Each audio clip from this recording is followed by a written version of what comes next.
사랑하는 베델의 성도 여러분, 오늘 하나님께서 우리들에게 주신 말씀은 요나서 4장 1절부터 11절까지 말씀입니다. 박넝쿨 그늘 아래서 라는 제목으로 말씀을 선포하겠습니다.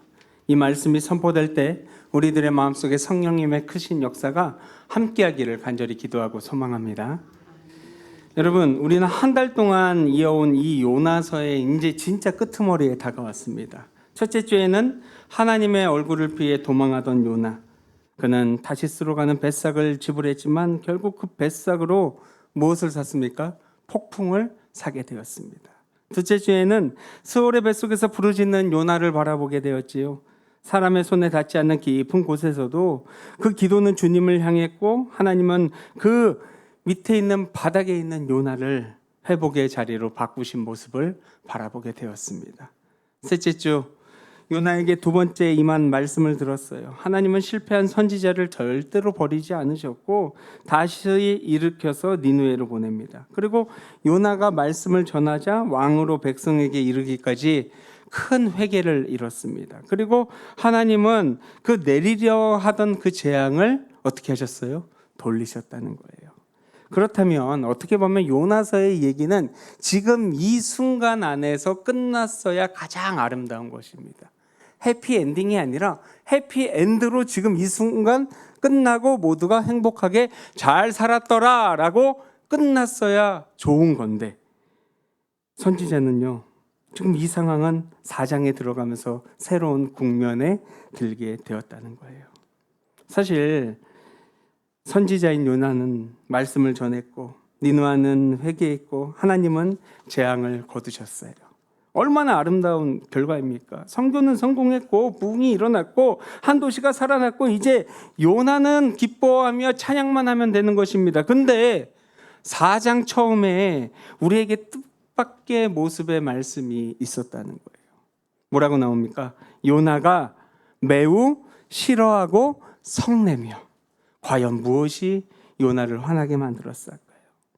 니느웨 사람들은 회개했는데 요나는 화가 납니다. 하나님은 지역을 살리셨는데 하나님의 선지자는 그것을 매우 싫어했습니다. 니느웨의 문제는 해결됐지만 요나의 마음은 아직도 해결되지 않았다는 거예요. 여러분, 이 요나서는 니느웨를 구하는 이야기로 절대로 끝나지 않아요. 오늘은 하나님께서 슬퍼하고 있는, 속상해하고 있는 그 요나의 마음을 찾아가시는 이야기로 시작된다는 것입니다. 하나님은 죄인만 회개만 구하는 분이 아니셨어요. 하나님은 구원받은 우리의 믿음의 백성의 마음도 계속 고치고 또 고치시는 나의 하나님이시라는 것입니다. 니느웨만 변화시키는 것이 아니라 니느웨를 미워하는 요나의 마음까지 변화시키고 변화하기를 원하는 나의 주님. 그래서 주님께서 물으셨죠. 너는 나의 은혜를 어디까지 기뻐할 수 있겠느냐?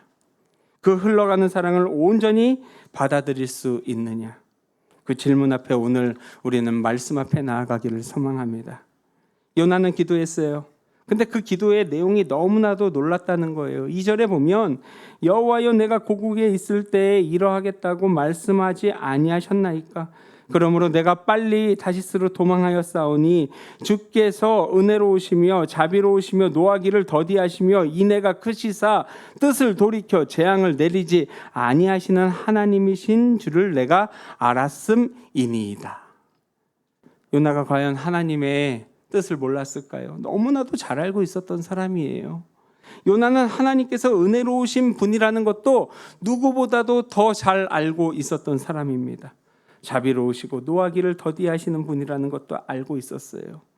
회개하는 사람을 불쌍히 여기고 심판을 돌이킨다는 것도 요나는 분명히 알고 있었을 것입니다. 근데 요나 지금 마음 어떻습니까? 불편하고 화가 나고 속상하고 세상적인 말로 우라통이 터지고 있다는 거예요. 요나의 마음 어떻게 보면 세상적으로 절대로 틀리지 않습니다. 상대방이 어떤 사람입니까? 나를 괴롭게 하고 힘들게 하고 나를 죽이려고 했던 사람들, 어떻게 보면 지극히 정상이라는 거예요. 여러분, 니느웨가 어떤 곳인지 아십니까? 아수르의 큰 성읍입니다. 저 멀리 예후의 땅부터 이스라엘의 목을 졸랐고 종을 받아가던 그 아수르였어요. 그들이 정복한 성의 사람들이 우리 민족에게 어떻게 했는지를 잘 알고 있었어요. 심지어 자기들이 궁정벽에 자랑으로 새겨놓으면서 전쟁의 참혹함을 이야기했던 사람들이었습니다. 그들은 이전에도 그랬고 지금도 그랬고 앞으로도 그럴 사람들이었어요. 앞으로 자기의 나라에 큰 위협이 될 사람들, 칼을 들고 들어올 사람들이었다는 거예요. 무슨 뜻입니까? 큰 해를 가하는 사람들 아닙니까? 근데 그를 살려주고 싶겠습니까? 어떻게 보면 시한폭탄 같은 사람들이에요. 능멸하고 못된 자들, 뻔뻔해 보이는 그 행동들. 근데 그럼에도 불구하고 주님께서는 뭐라 그러셨어요? 품으라고 말씀하셨어요. 요나는 하나님의 은혜를 알고 있었어요. 그 은혜가 니느웨에 임하는 것이 싫었을 뿐입니다. 그의 마음은 죽기보다 싫었어요. 하나님의 자비를 믿지만 그 자비가 자신이 미워하는 사람에게까지 흘러가는 것을 절대로 받아들일 수가 없었다는 거예요. 니느웨의 원수. 니느웨는 이스라엘의 원수였다는 거예요. 근데 하나님의 생각은 다릅니다. 하나님은 니느웨의 죄를 가볍게 여기지 않으셨어요. 그래서 요나를 보내서 심판을 선포하게 하셨고, 하지만 그들을 악한 길에서 돌이키자 하나님은 재앙을 거두게 되는 모습을 봅니다. 여러분, 하나님의 긍휼은요, 죄를 아무것도 모르는 것으로 만드는 값싼 동정이 아니에요. 죄인을 죄 가운데 내버려 두지 않고 돌이켜서 살게 하시는 거룩한 믿음의 사랑인 것입니다.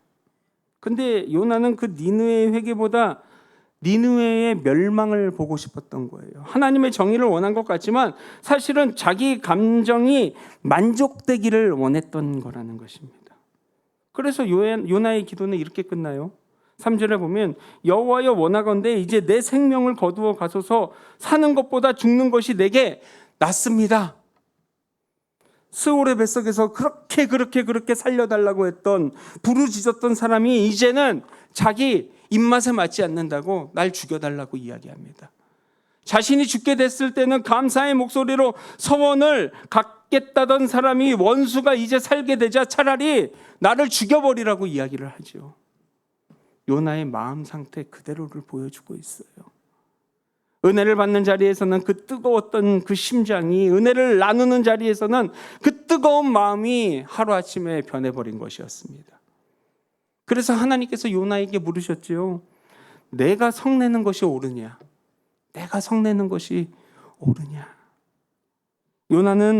하나님은 요나의 그 분노를 그 자리에서 꾸짖지 않았어요. 그 분노의 밑바닥을 스스로 들여다보게 하였다는 것입니다. 요나야, 지금 너는 누구를 위해 화내고 있니?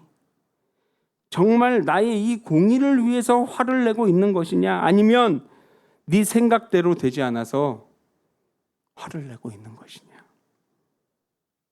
여러분, 분노는 때때로 우리의 마음의 주인이 누구인지를 드러내고 있습니다.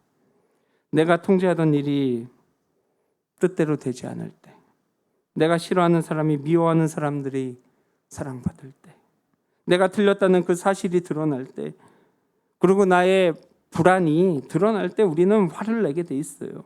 그 분노 뒤에는 사실 정의가 아니라, 공평이 아니라 내가 옳다라는 그 마음이 앉아 있었기 때문입니다.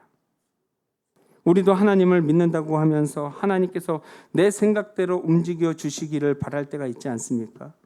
내가 주님, 나의 뜻을 들어주시옵소서라고 이야기는 하지만 사실 하나님께서 나의 뜻에 동의하소서라고 기도한 적이 더 많지 않습니까? 그러나 여러분, 신앙은요, 하나님께서 내 편이 되주는 게 아니에요. 신앙은 내가 하나님의 마음으로 옮겨가는 것입니다. 두 번째는 하나님은 이 박넝쿨로 우리의 마음의 크기를 보여주셨어요. 요나는 성읍 동쪽으로 나갑니다. 초막을 짓고 그 아래에 있습니다. 그리고 니느웨가 어떻게 되는지를 이제부터 관망하고 있었어요. 지켜보고 있었어요. 혹시라도 지금 주님이 마음이 바뀌어서 어떻게 됩니까? 성읍을 심판하지 않으실까 기다렸던 것이죠. 니느웨가 회개했고 하나님의 재앙을 거두는 그 순간에도 요나는 아직 그 멸망의 불이 떨어지기를 기다리고 있었다는 것이죠. 여기에 요나의 고집과 아직 그리고 완고함이 남아있는 것을 보게 됩니다. 하나님께서는 이미 뜻을 밝히셨는데 요나는 자기의 기대를 내려놓지 않고 있습니다.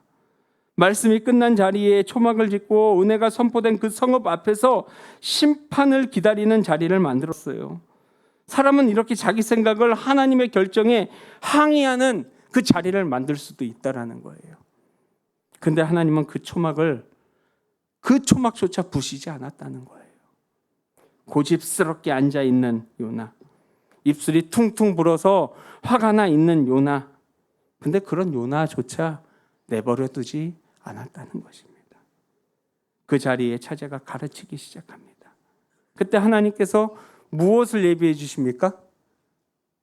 와, 감사합니다. 박넝쿨. 하나님 여호와께서 박넝쿨을 예비하사 요나를 가리게 하였으니 이는 그의 머리를 위하여 그늘이 지게 하며 그의 괴로움을 면하게 하려 하심이었더라. 요나가 박넝쿨로 말미암아 크게 기뻐하였더니. 여러분, 요나는요 이 니느웨의 구원을 보고 너무나도 화가 나고 우라통이 터졌지만 어떻게 됩니까? 조그만 박넝쿨 하나가 생기자 크게 기뻐했다고 이야기를 해요. 사람이 살아나는 것, 그건 기쁘지 않은데 내 자신이 나만 시원해지는 것은 기뻐했습니다. 뭐로 인하여요? 박넝쿨로 인하여. 수많은 생명이 심판을 면한 것에 화는 났지만 자기 머리 위에 있는 작은 그늘이 생긴 것에는 즐거워했다는 거예요. 요나의 기쁨은요 아주 작은 마음이에요. 작은 마음. 그의 기쁨은 하나님의 나라가 아니라 자기 위에 있는 그 그늘에 온전히 매어 있었던 것입니다. 근데 이튿날 새벽 하나님께서 선물을 하나 톡 주셨는데 뭐를 주셨어요? 벌레를 줬어요. 벌레 하나를. 벌레가 박넝쿨을 갉아먹자 이 박넝쿨이 시들해져 버립니다. 해가 뜨자 하나님은 또 뜨거운 동풍을 선물로 쭉 주셨어요. 햇빛이 요나의 머리를 내리쬐입니다. 요나는 다시 뭐라고 합니까? 사는 것보다 죽는 것이 내게 나으니이다. 뭐만 하면 죽는데요. 뭐만 하면 하나님께 협박해요. 하나님 나 이거 안 주면 나 들어가요. 근데 여러분 이 모습이 꼭 나 같지 않습니까? 우리 같지 않아요? 복권 요즘에 로또가 얼마예요? 몰라서 여쭙는 거예요. 로또 2,000원? 1,000원? 15,000원이요? 다 우리는 대단하신 분들이에요. 그런 거 신경을 안 써. 그냥 로또 2,000원이라고 합시다. 2,000원이라고 그냥 할게요. 2,000원짜리 복권 하나 샀어요. 하나님한테 딱 올려요. 하나님, 나 이거 당첨 안 되면 나 죽을 거예요. 지금 요나의 모습이요, 이거랑 똑같아요. 똑같아. 더도 아니고 덜도 아니었어요. 여러분, 요나서에서 하나님께 계속 무엇을 예비하시는 것을 보지 않았습니까? 하나님이요 요나에게 많은 선물을 줘요. 큰 바람을 보내시고 큰 물고기를 주시고 박넝쿨을 주시고 벌레를 주시고 뜨거운 동풍까지 주셨어요. 근데요 여러분, 바람도 순종했고 바다도 순종했고 물고기도 순종했고 박넝쿨도 순종했고 벌레도 순종했고 동풍도 하나님의 뜻을 순종했다는 사실을 모르십니까? 근데 하나님의 선지자인 그 요나의 마음만은 움직이지 않았다는 거예요. 그리고 요나에게 물으십니다. 내가 이 박넝쿨로 말미암아 성내는 것이 어찌 옳으냐? 그때 요나가 대답합니다. 내가 성내어 죽기까지 할지라도 내가 옳습니다. 그 박 남은 거 있으면 머리를 한 대 탁 치고 싶지 않으십니까? 요나는 이제 하나님 앞에서도 내 분노조차도 옳다고 주장합니다. 자신에게 그늘을 제공했던 그 박넝쿨이 사라졌으니 죽도록 화를 내는 것이 당연하다는 것이지요. 그때 하나님께서 말씀하셨어요. 내가 수고도 아니하였고 재배도 아니하였고 하룻밤에 났다가 하룻밤에 말라버린 이 박넝쿨을 아꼈으니 하물며 이 큰 성읍 니느웨는 좌우를 분별하지 못하는 자가 12만 명이요 가축도 많이 있나니 내가 어찌 아끼지 아니하겠느냐. 여러분 12만 명이에요. 우리 목포가 19만이에요. 우리 목포의 거의 60%가 되는 수였던 거예요.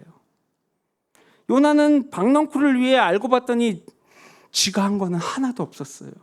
씨도 안 뿌렸고 물도 안 줬고 가꾸지도 않았어요. 근데 그저 하루 동안 자신에게 그늘을 제공했다는 이유만으로 박넝쿨이 너무나도 좋았고 사랑스러웠다는 거예요. 근데 하나님은 니느웨의 생명을 지으신 분입니다. 그들의 호흡을 주셨고 살아갈 날을 허락하셨고 비록 죄 가운데 살아가고 있었지만 하나님께는 여전히 돌이켜야 할 믿음의 생명이었다는 거죠. 본문에 보면 좌우를 분별하지 못하는 자를 어린아이로 볼 것인지 영적으로 옳고 그름을 분별하지 못하는 사람들을 가리키는 것으로 볼지에 대해서는 아무것도 몰라요. 그러나 요나는요, 이 박넝쿨 그 하나조차 아끼면서 12만 명의 그 생명은 아끼지 않았다는 것이.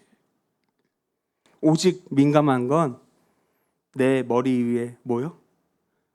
그늘. 그러니까 박넝쿨도 중요하지 않았고 나에게 오직 그늘만 있으면 됐었어요. 다른 사람들의 머리 위에 임할 심판에는 무감각했다는 거예요. 여러분, 우리 모두에게도 하나의 박넝쿨이 있지 않습니까? 내가 누리는 편안함, 내 체면의 자리, 내가 익숙한 방식과 취향, 내가 절대로 포기할 수 없는 그 자기의 조그마한 이익, 그것이 우리의 박넝쿨이 될 수도 있다라는 거예요. 우리는 박넝쿨 하나가 시들면은요 크게 낙심하면서도 한 영혼이 하나님에게 멀어지는 일에는 무덤덤할 때가 너무나도 많이 있지 않습니까? 예배 시간이나 방식이 조금만 달라져도 불편해하고 정작 예배드리지 않는 다음 세대를 위해서는 눈물조차 흘리지 않습니다. 내가 대접받지 못한 일은 오래 기억하면서 상처 입은 성도의 아픔은 쉽게 지나가죠. 교회의 작은 불편에는 예민하면서도 교회 밖에서의 복음을 알지 못하고 살아가는 사람들에게는 무관심할 수밖에 없는 나. 하나님께서 이 박넝쿨을 거두어 가신 것은요, 단순히 요나를 괴롭히려고 한 게 아니었어요. 요나의 마음이 지금 어디에 매여 있는지를 요나에게 가르쳐 주기 위함이었습니다. 박넝쿨이 사라져야 보이는 것들이 있어요. 그 그늘이 사라져야 보이는 것들이 있습니다. 다른 사람의 뜨거움을 볼 수가 있죠. 내가 의지하던 것들이 흔들릴 때 비로소 하나님께서 나를 통해 내가 무엇을 아끼는지 깨닫게 한다는 것입니다. 오늘 말씀을 잘 보면 하나의 요나의 마지막 질문이 있었습니다. 내가 어찌 아끼지 아니하겠느냐. 이것에 대한 요나의 대답은 없어요. 왜일까요? 그 질문을 읽는 우리의 답이기도 하기 때문입니다. 하나님은 오늘 우리의 삶으로 요나의 뒷부분을 마무리하기를 원하세요. 너도 니느웨를 아끼겠느냐? 내 박넝쿨보다 한 영혼을 더 귀하게 여기겠느냐? 여러분, 이 요나서는요 불순종한 선지자의 이야기가 아니에요. 그저 큰 물고기가 요나를 삼켰다가 툭 하고 뱉어내는 이야기가 아니에요. 요나서는 한 선지자를 끝까지 포기하지 않으시는 하나님의 거룩한 이야기입니다. 도망갈 때는 폭풍으로, 바다에서는 큰 물고기로, 실패했을 때는 두 번째 말씀으로, 마음이 따라오지 못할 때는 이 박넝쿨 아래까지 찾아오시는 나의 하나님을 바라볼 수 있지 않습니까? 하나님은요 요나의 몸뿐 아니라 그의 마음까지로 니느웨로 보내기를 원하셨어요. 마음까지. 하나님이 원하시는 순종은 그가 그냥 몸만 가서 얘기하는 것이 아니라 하나님의 마음을 품고 그 자리에 서는 것이었습니다. 여러분, 우리도 요나와 같습니다. 은혜로 구원을 받았지만 여전히 내 마음속에는 악한 마음이 남아있어요. 이기적인 마음이 남아있어요. 저 사람은 안 됩니다. 저 사람은 절대로 안 됩니다. 그러나 십자가의 복음은 우리가 그어놓은 선을 넘어간다는 거예요. 이때 예수님을 바라봅니다. 요나는 성 밖에서 멸망을 기다렸지만 예수님은 성을 바라보면서 이 백성들을 위해 한없이 우셨습니다. 우리는 심판받아 마땅한 니느웨였고 도망하던 요나였어요. 근데 우리를 위해서 예수님이 생명을 내어주지 않았습니까? 그러므로 우리는 누구도 하나님의 은혜 밖으로 밀어낼 수 없다라는 거예요. 복음을 진심으로 보는 것, 내가 품을 수 있는 마음의 영역이 넓어지는 것 아닙니까?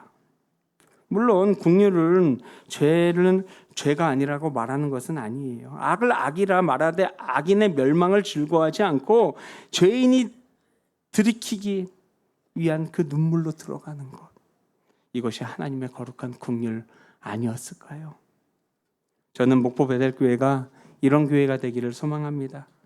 실패한 사람에게 두 번째 말씀을 들려주고 우리끼리 그 박넝쿨 그늘을 누리는데 머물지 않고 온전히 세상으로 나아가 그 믿음의 그늘, 말씀의 그늘, 복음의 그늘을 내어줄 수 있는 거룩한 교회가 되기를 소망합니다. 요나서 마지막 장을 바라보며 우리 자신에게도 물어야 할 것이에요. 나의 니느웨는 무엇인가? 내가 한 영혼을 더 아끼고 있는 박넝쿨은 무엇인가? 오늘 하나님께서 우리 마음의 경계를 넓혀주실 것이라 믿습니다. 주님, 나에게 은혜를 베푸신 것처럼 그들에게도 우리들에게도 은혜를 베풀어 주시고, 주님, 나의 박넝쿨보다 하나님께서 아끼시는 주님의 자녀를 올바로 바라보게 하소서. 그 마음을 품을 수 있는 믿음의 백성들, 베델의 가족들이 되기를 소망합니다.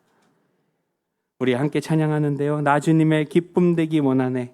함께 찬양할 때 하나님의 마음을 다시 한번 생각할 수 있는 우리 모두가 되기를 소망합니다.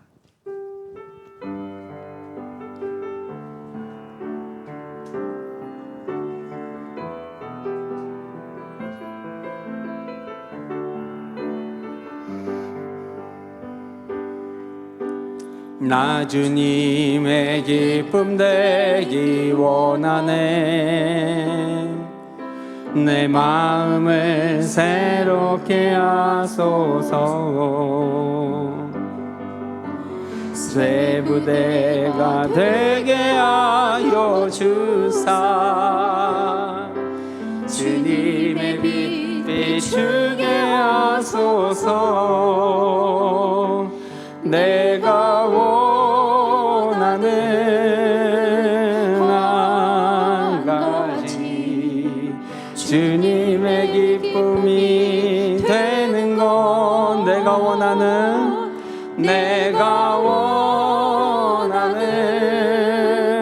한 가지, 주님의 기쁨이 내가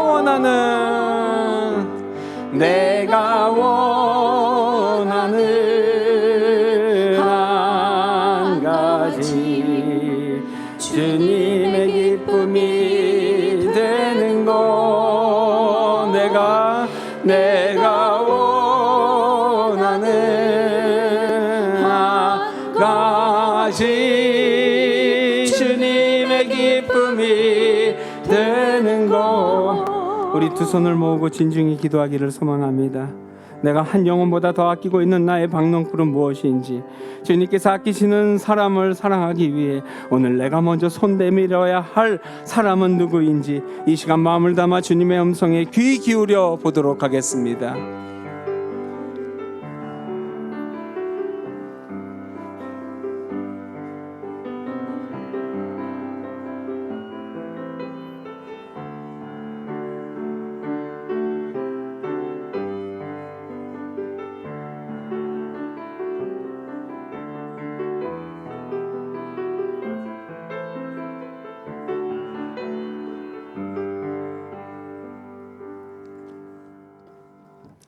사랑과 긍휼이 풍성하신 하나님 아버지, 우리에게 은혜를 베푸면서도 우리가 미워하는 사람에게 은혜가 임하는 것은 기뻐하지 못했던 나의 좁은 마음을 용서하소서. 내 생각이 옳다고 고집했고 다른 사람을 판단하고 정죄했던 그 교만을 내려놓게 하소서. 우리의 마음이 아버지의 마음을 닮게 하옵소서. 한 영혼보다 나의 평안함을 더 아끼고 사람의 아픔보다 내 작은 불편에 더 예민했던 우리의 박넝쿨을 깨닫게 하소서. 주님께서 바라보시는 사람을 우리도 바라보며 주님께서 아끼시는 생명을 우리도 귀하게 여기게 하시고 미움이 있는 곳에 사랑을 심고 상처가 있는 곳에 먼저 손 내밀게 하여 주시옵소서. 우리끼리 은혜의 그늘에 머물지 않게 하시고 믿음의 그늘과 말씀의 그늘과 복음의 그늘을 세상에 내어주는 목포 베델교회가 되게 하소서. 주님, 우리의 박넝쿨보다 한 영혼을 더 귀하게 여기겠습니다. 주님께서 사랑하시는 사람을 우리도 사랑하며 하나님의 마음을 품고 살아가게 하소서.